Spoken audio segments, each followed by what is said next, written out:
आज मैं आप सभी प्रियजनों का हार्दिक स्वागत करता हूं। आज का संदेश उन 5 शक्तिशाली प्रार्थनाओं के बारे में है जिन्हें आप हर सुबह अपने होठों पर लाइए और देखिए कि परमेश्वर किस तरह आपके जीवन को रूपांतरित कर देता है। मेरे कहने का अर्थ केवल शब्दों को दोहराना नहीं है, बल्कि पूरे दिल से, पूरे मन से, पूरे विश्वास से उन प्रार्थनाएं को बोलना है जो परमेश्वर के वचन पर आधारित है।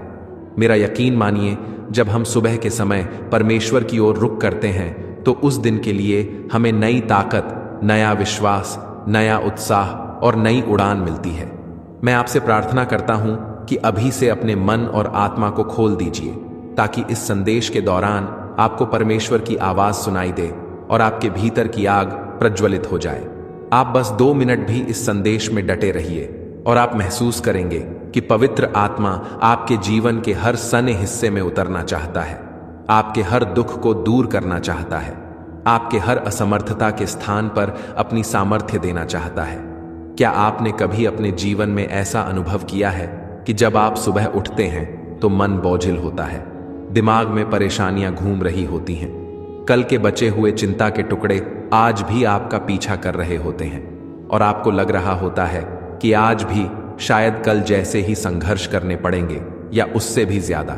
पर मैं आपको बताना चाहता हूं कि अगर आप सुबह उठते ही सबसे पहले अपने मुंह से परमेश्वर को धन्यवाद देते हैं, अपने हृदय से उसे सराह हैं और खुद को उसकी इच्छा के हवाले करते हैं, तो आपको पता चलेगा कि आपके भीतर एक अचूक शांति और सामर्थ्य पैदा हो रही है।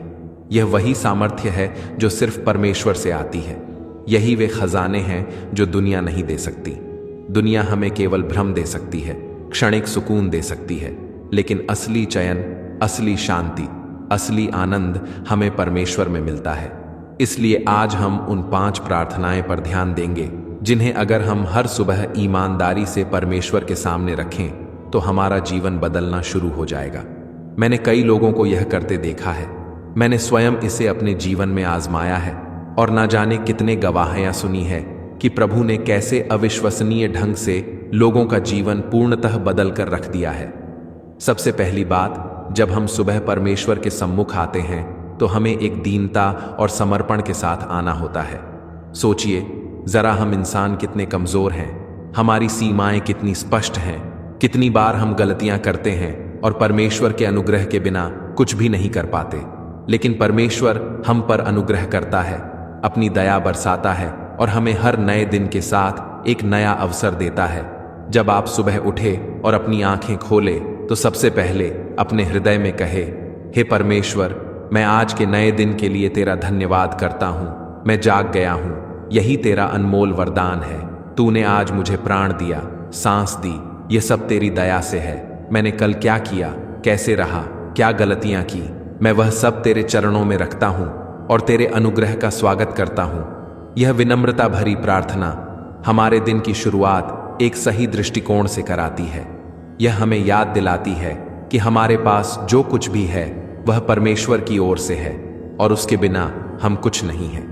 मैंने देखा है कि जब लोग परमेश्वर के प्रति कृतज्ञता से दिन शुरू करते हैं तो उनमें एक अलग ही ऊर्जा और उत्साह होता है। उनका चेहरा चमकता है। वे चुनौतियों से घबराते नहीं, क्योंकि उन्हें पता है कि वे अकेले नहीं हैं, परमेश्वर उनके साथ है। अब दूसरी प्रार्थना के बारे में बात करूंगा जो आपके जीवन में आध्यात्मिक उन्नति और अद्भुत सुरक्षा लाती है। हर सुबह परमेश्वर से कहे, हे प्रभु, आज मैं अपने आप को तेरी सुरक्षा के हवाले करता हूं। मुझे तेरे पवित्र रक्त से ढांक दे। मुझे हर बुरे विचार, हर दुष्ट शक्ति, हर एक दुर्घटना से बचा और मेरे रास्तों को सरल बना। याद रखिए, यह दुनिया चुनौतियों से भरी है। दुश्मन को केवल इतना चाहिए कि आपका दिन बिगड़ जाए, आपका मन बिगड़ जाए, आपकी सेहत या आपके संबंधों में दरार आए। लेकिन जब आप रोज सुबह परमेश्वर से सुरक्षा मांगते हैं तो आप उस परमेश्वर के अदृश्य कवच के नीचे होते हैं। बाइबल में लिखा है कि अगर परमेश्वर हमारे साथ है तो कौन हमारे विरुद्ध होगा। आप जब परमेश्वर का सुरक्षा कवच ओढ़ लेते हैं तो आप उन विरोधी परिस्थितियों में भी अविचल रह पाते हैं जो आमतौर पर आपको चिंता या भय में डाल देती। मैंने कितने लोगों से सुना है कि वे रोज सुबह इस तरह प्रार्थना करते हैं और सारे दिन एक अदृश्य सुरक्षा को महसूस करते हैं, मानो परमेश्वर के हाथ ने उन्हें थाम रखा है। अब तीसरी प्रार्थना इसका संबंध है। हमारे विचारों और भावनाओं के शुद्धिकरण से बहुत बार हम सुबह उठते ही नकारात्मक विचारों से घिर जाते हैं। कभी किसी व्यक्ति के प्रति कटुता, कभी अपने भविष्य को लेकर चिंता, कभी अपने आप को लेकर ही हीन भावना। ऐसे में सुबह सुबह सबसे बेहतरीन प्रार्थना है, हे परमेश्वर, मेरे मन को शुद्ध कर, मुझे नए सकारात्मक सुंदर विचार दे, मुझे अपनी दृष्टि दे, ताकि मैं अपने जीवन को उसी रूप में देख जैसा तू देखता है। मुझे अपने प्रेम से भर दे, ताकि मैं दुनिया को तेरी निगाह से देख सकूं। यह प्रार्थना आपके विचारों और भावनाओं को परमेश्वर के प्रेम से भरती है। जब आपका मन परमेश्वर से जुड़ा होता है तो नकारात्मकता स्वतः ही बाहर होने लगती है। हो सकता है बीच बीच में पुराने विचार फिर वापस आए, लेकिन यदि आपने सुबह उस प्रार्थना से शुरुआत की है तो आप परमेश्वर की संगति में बने रहेंगे। आपको एहसास होगा कि आपके भीतर की नकारात्मकता इतनी ताकतवर नहीं है जितना परमेश्वर के वचन का प्रकाश और उसका प्रेम है।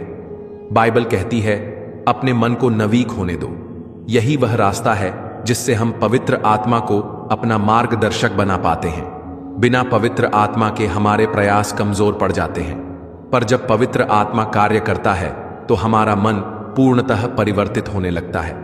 इसके बाद चौथी प्रार्थना की बात करें तो उसका संबंध है हमारे आशीष और हमारी आवश्यकताओं से। सुबह के समय परमेश्वर से कहे, हे प्रभु, तू मेरी हर आवश्यकता पूरी करता है। तू मेरे परिवार की देखभाल करता है। तू मेरे कामकाज, मेरे व्यवसाय, मेरी शिक्षा, मेरे करियर, मेरे संबंधों में अपनी आशीष, वेल, मुझे तेरी उपस्थिति हर काम में महसूस हो सकता है आप सोच कि क्या इतनी ज्यादा मांगे करना ठीक है, पर बाइबल कहती है कि हम मांगे तो सही ताकि हमें मिले। परमेश्वर एक प्रेमी पिता है। वह अपने बच्चों से कहता है, मांगो और तुम्हें दिया जाएगा, ढूंढो और तुम्हें मिलेगा, खटखटाओ और तुम्हारे लिए खोला जाएगा। जब परमेश्वर ने आपको आशीष देने का वादा किया है तो उसे मांगने में संकोच क्यों? लेकिन यह मांग किसी लालच या स्वार्थ से ना भरी हो, बल्कि इस समझ से भरी हो कि जो भी हमें मिलता है वह परमेश्वर का उपहार है और हमें उसे दूसरों के साथ बांटना है। जब हम परमेश्वर से आशीष मांगते हैं तो सिर्फ अपने लिए नहीं, बल्कि अपने परिवार, मित्रों, समाज के लिए भी मांगे, क्योंकि परमेश्वर आपको आशीष देकर चाहता है कि आप दूसरों के लिए भी आशीष का स्रोत बने। आपको याद होगा कि परमेश्वर ने अब्राहम से कहा था, मैं तुझे आशीष दूंगा और तुझसे सारी जातियां आशीष पाएंगी। ठीक उसी तरह जब आप अपनी आशीष को अपने तक सीमित नहीं रखते तो परमेश्वर आपको और अधिक देता है। अब पांचवी प्रार्थना, जिसे बोलते ही आपके मन में एक नई आशा और बुलाह का संचार होगा। सुबह उठकर कहे, हे परमेश्वर, आज तू मुझे अपने राज्य के लिए उपयोग कर। मैं तैयार हूं, मुझे निर्देश दे, मेरी अगुवाई कर, जहां तू मुझे चाहता है वहां मुझे ले चल। यह प्रार्थना हमारे जीवन को परमेश्वर के हाथ में सौंपने की चरम अभिव्यक्ति है। जब आप परमेश्वर से कहते हैं कि हे प्रभु, मेरा जीवन तेरा है, तू मुझे अपनी इच्छा अनुसार चला, तब परमेश्वर आपके सामने ऐसे दरवाजे खोलता है जो आपने सोचे भी ना होंगे। वह आपके जीवन में अपनी योजना को प्रकट करता है और आपको उसकी महिमा के लिए इस्तेमाल करना शुरू कर देता है। हमने बाइबल में देखा है कि कैसे सामान्य लोग, जिनके पास कोई बड़ी योग्यता नहीं थी, परमेश्वर का आह्वान स्वीकार कर महापुरुष और महान स्त्रियां बन गए। मिसाल के तौर पर पत्ररस, याकूब, यूहन्ना। वे तो साधारण मछुआरे थे, लेकिन प्रभु यीशु के पीछे चलने से उनकी जिंदगी ही बदल गई। परमेश्वर किसी व्यक्ति का चुनाव करने से पहले उसकी उपलब्धियों को नहीं देखता, वह केवल उसके आज्ञाकारी मन को देखता है, उसके समर्पित हृदय को देखता है। इसलिए जब आप कहेंगे, हे प्रभु, आज मेरी जिंदगी तू ले ले, मुझे जहां ले जाना है ले चल, तो आप देखेंगे कि वह आपको नई बुलाह, नया कार्य, नया दिशा दिखाएगा। आपका हर दिन रोमांच हो जाएगा, क्योंकि हर दिन आप परमेश्वर की योजना में भाग ले रहे होंगे। इतना ही नहीं, जब आप यह पांचवी प्रार्थना शुरू करते हैं तो आपके आसपास के लोग भी प्रेरित होते हैं। वे देखते हैं कि आप परमेश्वर की आज्ञा में कैसे चलते हैं, कैसे परमेश्वर आपके जीवन को संवार है। ऐसे में बहुत से लोग परमेश्वर के निकट आते हैं। वे भी समझ जाते हैं कि परमेश्वर कोई दूर दराज बैठा शासक नहीं, बल्कि एक जीवंत परमेश्वर है जो हमारे साथ साथ चलता है, जो हमारे भीतर काम करता है। इसलिए इन 5 प्रार्थनाओं को आप केवल अपने लाभ के लिए नहीं बल्कि दुनिया के लिए भी दोहराएं, क्योंकि जब आप परमेश्वर की इच्छा में चलने लगते हैं तो आपकी रोशनी आसपास के लोगों को भी प्रकाशित करती है। अब आप सोच रहे होंगे कि क्या यह 5 प्रार्थनाएं सिर्फ एक बार बोल देना काफी है? बिल्कुल नहीं। यह तो रोज के अभ्यास की बात है। जिस तरह हम अपने शरीर की देखभाल करने के लिए रोज भोजन करते हैं, व्यायाम करते हैं, पानी पीते हैं, उसी तरह अपनी आत्मा की देखभाल के लिए भी हमें रोज प्रार्थना करनी होगी। आत्मिक जीवन कोई एक बार की घटना नहीं बल्कि सतत चलने वाला सिलसिला है। जैसे जैसे आप इन 5 प्रार्थना को अपनी सुबह की दिनचर्या में शामिल करेंगे, वैसे वैसे आपका विश्वास गहरा होता जाएगा, आपका आत्मिक बल बढ़ता जाएगा और आप देखेंगे कि जो परेशानियां पहले आपको गिरा देती थीं, अब वे परेशानियां आपके ऊपर हावी नहीं हो पाती। जो शंकाएं आपको मटती थीं, उनका समाधान आपको परमेश्वर के वचन से मिलने लगता है। जो रिश्ते टूटने की कगार पर थे, उनमें नए सिरे से प्रेम और समझदारी आने लगती है। परमेश्वर यही तो चाहता है कि आप पूरी तरह से खुशहाल, संतुष्ट और पूर्ण जीवन जी, लेकिन वह तभी संभव है जब हम सुबह उठकर सबसे पहले परमेश्वर की ओर मुद्दे। यदि हम यह 5 प्रार्थनाएं नियमित रूप से करें तो हमें एक और महत्वपूर्ण बात पर ध्यान देना चाहिए, परमेश्वर संवाद बनाए रखना। सुबह की प्रार्थना के बाद दिन भर हम क्या कर रहे हैं, कैसे सोच रहे हैं, किन शब्दों का इस्तेमाल कर रहे हैं, किन भावनाओं को भीतर पाल रहे हैं। जब हम सुबह परमेश्वर के आगे जाते हैं तो हमें उसकी उपस्थिति को दिन भर अनुभव करना चाहिए। ऐसे में छोटी छोटी प्रार्थनाएं दिन भर करते रहना भी बहुत मददगार है। मन में आभार का भाव रखिए। जब भी कोई अच्छी बात हो, मन में कह दीजिए, धन्यवाद प्रभु। जब कोई चुनौती सामने आए, मन में बोल दीजिए, प्रभु तू मेरी मदद कर। यह आदत आपके और परमेश्वर के बीच संबंध को और गहरा करती जाती है। बहुत से लोगों को यह उलझन रहती है कि वे मेहनत भी करते हैं, प्रार्थना भी करते हैं, फिर भी फल क्यों नहीं मिलता या देरी क्यों हो रही है। मैं आपको बताना चाहता हूं कि परमेश्वर अपने समय पर कार्य करता है और वह समय हमेशा सर्वोत्तम होता है। उसके विचार हमारी समझ से परे हैं। हो सकता है जिस चीज के लिए आप प्रार्थना कर रहे हैं उसके लिए अभी आपका मन तैयार ना हो, या परमेश्वर आपके सामने कुछ और बेहतर द्वार खोलना चाहता हो जिसकी आपको भनक तक नहीं। इसीलिए सुबह जब प्रार्थना करें तो उस प्रार्थना के अंत में एक वाक्य और जोड़ दें, हे प्रभु तेरी इच्छा पूर्ण होना। कि मेरी यह वाक्य हमारा दृष्टिकोण पूरी तरह बदल देता है। हम परमेश्वर को परमा अधिकार सौंप देते हैं, फिर हमें बेचैनी नहीं होती, क्योंकि हम जानते हैं कि परमेश्वर हमारी प्रार्थना सुन रहा है और उसने उसका उत्तर तैयार रखा है। भले वह उत्तर अब भी मिल रहा हो या थोड़ा समय बाद। मैं आपको एक छोटी सी गवाही बताना चाहता हूं। एक परिवार था जिनके घर में आए दिन कलह रहती थी। सुबह होते ही पति लड़ना झगड़ना शुरू कर देते, बच्चों पर भी चिल्लाते। घर का माहौल हमेशा तनावग्रस्त रहता। फिर एक दिन उनके किसी मित्र ने उनसे कहा कि आप सुबह उठकर सबसे पहले परमेश्वर से मिले, उसके सामने झुके और इन 5 प्रार्थना को बोले। उन्होंने पहले तो टाल मटोल किया, सोचा कि इतना सब करने का क्या फायदा होगा, पर फिर एक दिन उनकी हिम्मत टूटी। स्थिति से तंग आकर उन्होंने कहा, चलो आजमा के देखते हैं। उन्होंने सुबह के समय एक साथ घुटनों पर आकर परमेश्वर से प्रार्थना की। पहले उसे धन्यवाद दिया, फिर उससे सुरक्षा मांगी, अपने मन के नवीकरण के लिए लगाई, अपने घर परिवार और आवश्यकताओं के लिए प्रार्थना की और परमेश्वर से कहा कि हे प्रभु हमें अपनी इच्छा के लिए प्रयोग कर। इसी प्रकार वे रोज सुबह करने लगे। कुछ ही हफ्तों में उन्होंने पाया कि झगड़े कम होते जा रहे हैं, आपसी समझ बढ़ रही है, बच्चों में भी बदलाव दिखाई देने लगा। जब वे प्रार्थना के दौरान एक दूसरे का हाथ थाम थे तो प्रेम का संचार होता था। आज उनका घर खुशहाल है और वे उसी प्रभु की महिमा करते नहीं थकते।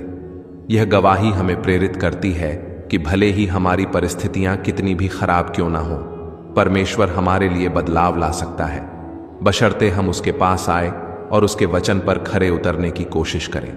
जब सुबह की पहली किरण के साथ हम परमेश्वर को पुकारते हैं तो हम एक आध्यात्मिक ऊर्जा से लैस हो जाते हैं। यह ऊर्जा कुछ ऐसी है जिसे वैज्ञानिक उपकरणों से नापा तो नहीं जा सकता, पर जीवन के हर क्षेत्र में इसका असर देखा जा सकता है। कई लोगों ने बताया है कि उनकी कार्य क्षमता बढ़ गई है। वे दफ्तर में या अपने व्यवसाय में अधिक मन लगाकर काम कर पा रहे हैं। रिश्तों में मधुरता आ गई है, यहां तक कि उनकी सेहत भी सुधर रही है। ऐसा इसलिए होता है कि परमेश्वर हमारा शारीरिक, मानसिक, भावनात्मक और आत्मिक चारों स्तरों पर सुधार करता है। अब मैं आपसे गुजारिश करता हूं कि इन 5 प्रार्थनाएं को सिर्फ सुनकर मत छोड़िए, इसे अपनी दिनचर्या का अब अंग बनाइए। सुबह उठते ही सबसे पहले आपका ध्यान परमेश्वर की ओर हो। अलार्म बजा, आंख खुली तो बस अपने मन में सबसे पहले प्रभु का स्मरण कीजिए।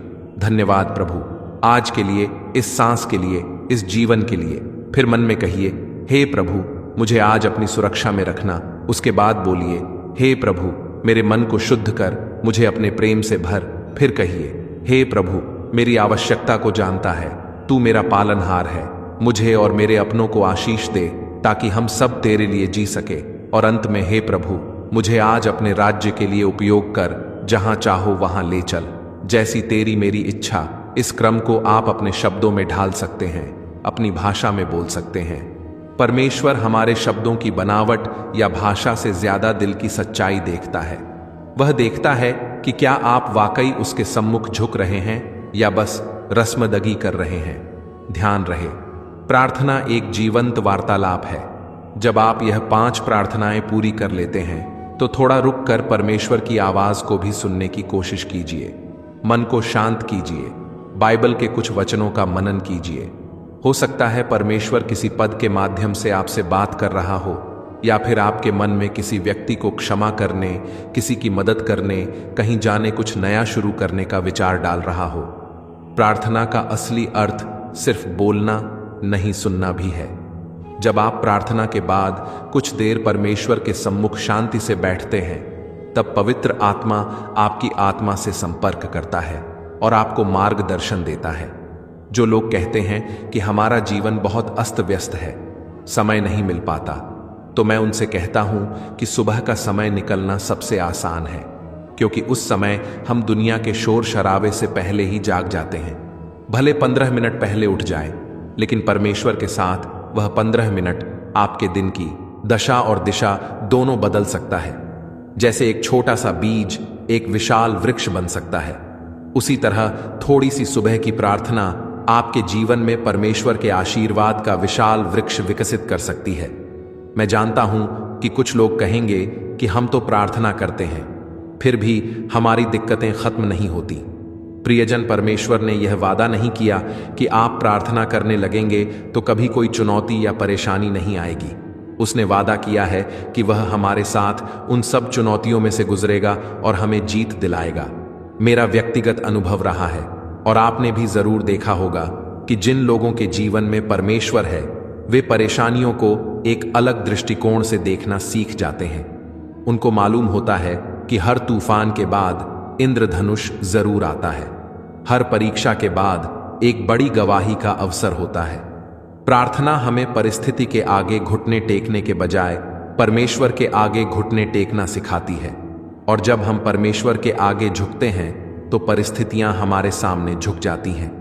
यदि आप चाहें तो इन 5 प्रार्थनाएं के लिए अपने मोबाइल में कोई अलार्म या रिमाइंडर भी लगा सकते हैं, ताकि आप सुबह उठते ही भूल ना जाएं। आप चाहे तो अपने परिवार के साथ सामूहिक रूप से भी इसे कर सकते हैं। कई बार सामूहिक प्रार्थना का प्रभाव व्यक्तिगत प्रार्थना से और अधिक बढ़ जाता है। आपके रिश्तों में नई गर्माहट आ गई है, आपके भविष्य को लेकर एक नई आशा ने जगह ले ली है, और यकीन मानिए, यह कोई इत्तेफाक नहीं होगा, यह परमेश्वर का कार्य होगा, क्योंकि आपने सुबह सुबह अपने दिन की बागडोर उसे सौंप दी। आज यही मेरा संदेश है, आप इन 5 प्रार्थनाएं को एक आदत बना लीजिए। कृतज्ञता की प्रार्थना, सुरक्षा की प्रार्थना, मन के नवीकरण की प्रार्थना, आशीष की प्रार्थना और परमेश्वर की इच्छा के लिए समर्पण की प्रार्थना। जब आप इसे कर